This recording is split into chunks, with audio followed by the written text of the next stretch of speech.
Good morning friends. आज हम बात करेंगे आपके एनएमआर स्पेक्ट्रोस्कोपी की बात चल रही थी, जिसमें आपके रेडियो वेव की हेल्प से आपके किसी भी ऑर्गेनिक कंपाउंड की स्ट्रक्चर ज्ञात करने में हम हेल्प ले रहे थे। जिसमें देख रहे थे कि हम जो हमारा कोई भी न्यूक्लियस है उस उसमें क्या प्रोटॉन्स जो अपनी एक्सिस में घूम रहे थे, एक अपना मैग्नेटिक फील्ड जनरेट कर रहे थे। और जिसकी वजह से हम जब बाहर से magnetic field external magnetic field लगा रहे हैं तो उससे इंटरेक्शन करके हमारे जो प्रोटॉन है अल्फ़ा स्टेट से बीटा स्टेट में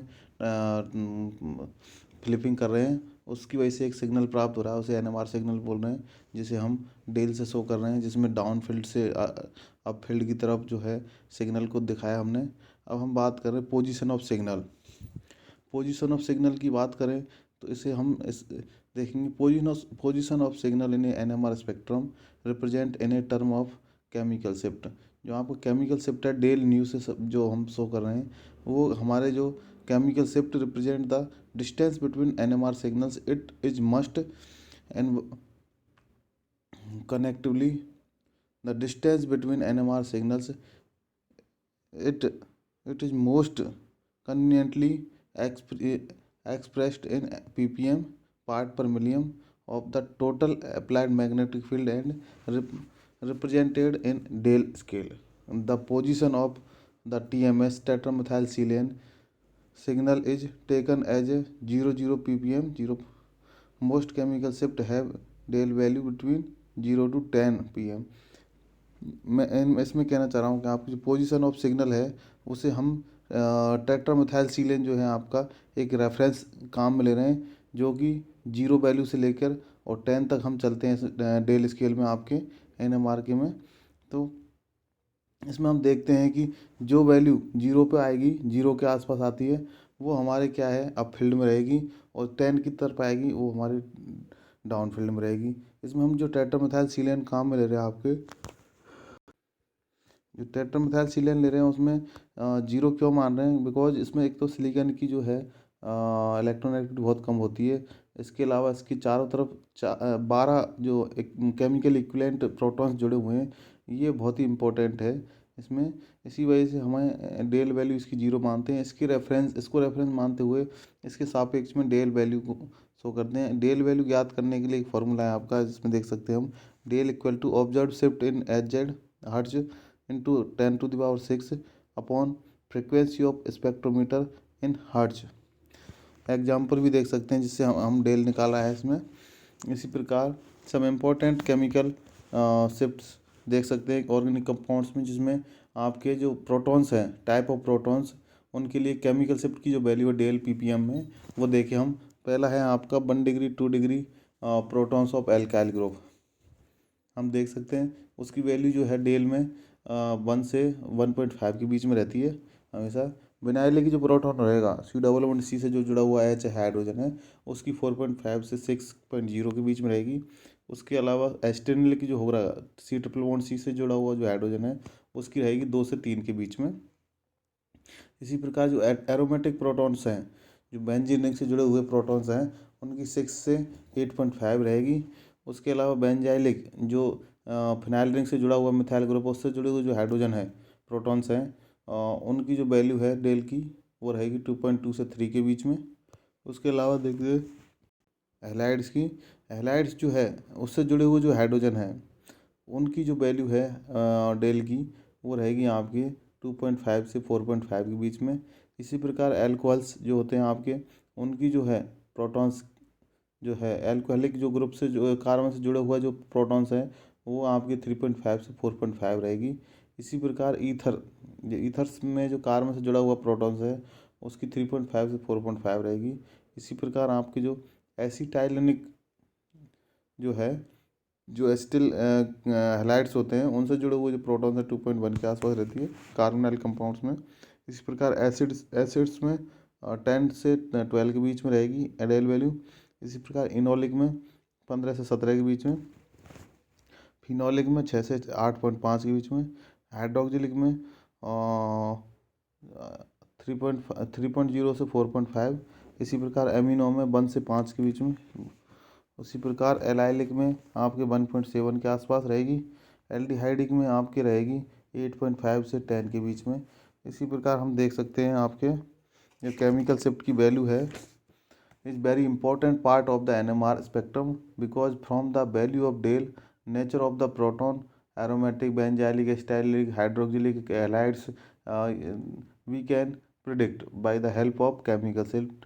जो आपकी केमिकल शिफ्ट वैल्यू है वो बहुत ही इंपॉर्टेंट है NMR spectroscopy because by the help of और del value chemical shift we can elucidate the proton type of protons in the organic compound and by the help of type of proton we can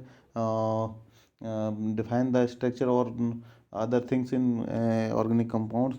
Now we are discussing shielding and deshielding effects in organic compounds in NMR spectrum. Since proton is surrounded by electrons density and its experience lesser magnetic field than the applied magnetic field, such a proton is called shielded proton. It means जो हमारा protons है वो जो orbits में जो electrons होते हैं उनके द्वारा घिरा रहता है, जिसकी वजह से जो बाहर से अप्लाइड मैग्नेटिक फील्ड है उसको जो प्रोटॉन है बहुत कम एक्सपीरियंस करेंगे, जिसकी वजह से जो इलेक्ट्रॉन्स की वजह से जो शील्डिंग हो रही है प्रोटॉन्स की, इसको हम प्रोटॉन का क्या कहते हैं, शील्डिंग इफेक्ट. इसी प्रकार high the electron density around the protons higher will be shielding effect. Shielded protons appears at low Del value and upfilled. Why this happen? Because the shielding effect, we know that electron generated a magnetic field which always oppose the applied magnetic field. Due to oppose of applied field, proton feel less field strength and it require more strength of magnetic field for flipping. इसमें क्या कह रहा है, main चीज़ कहना है, देखो भैया, जब हम बाहर से मैग्नेटिक फील्ड लगाते हैं तो उसको हमारे जो प्रोटॉन है उस तक पहुंचने के से पहले जो इलेक्ट्रॉन अपनी एक्सिस पर घूम रहा है उससे जो जनरेटेड मैग्नेटिक फील्ड है वो हमेशा उसका अपोज करेगा, जिसकी वजह से हमारा जो प्रोटॉन है वो उस जो अप्लाइड मैग्नेटिक फील्ड है उसको कम एक्सपीरियंस करेगा और इसके लिए हमें फ्लिपिंग के लिए ज़्यादा मैग्नेटिक फील्ड की आवश्यकता पड़ेगी, जिसकी वजह से हमारा जो डेल वैल्यू है केमिकल शिफ्ट की वैल्यू है वो कम आएगी, जीरो की तरफ आएगी और हमारा जो प्रोटॉन है वो शील्डेड प्रोटॉन कहलाएगा और ये अब फील्ड में इसका सिग्नल अपीयर होगा. Since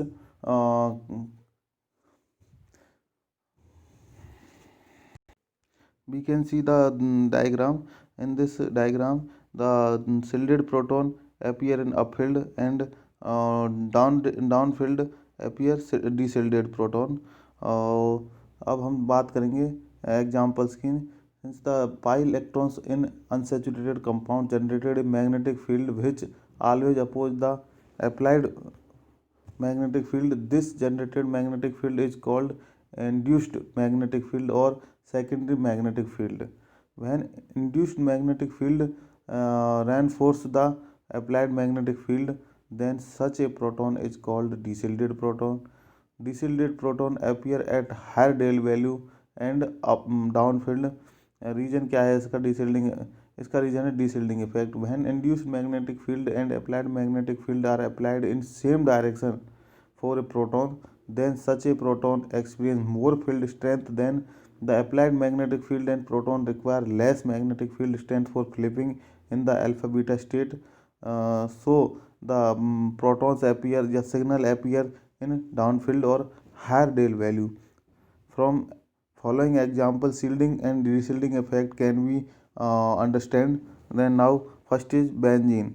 In benzene isotropic effect is applied, and in this effect the direction of the electrons magnetic field is same direction of applied magnetic field, so the proton appear in downfield and the protons are deshielded because the direction of applied magnetic field and internal current effect or electron magnetic field is in the same direction, such in the so the protons feels higher external magnetic field and it is required lower strength of magnetic field for flipping in the alpha and beta state.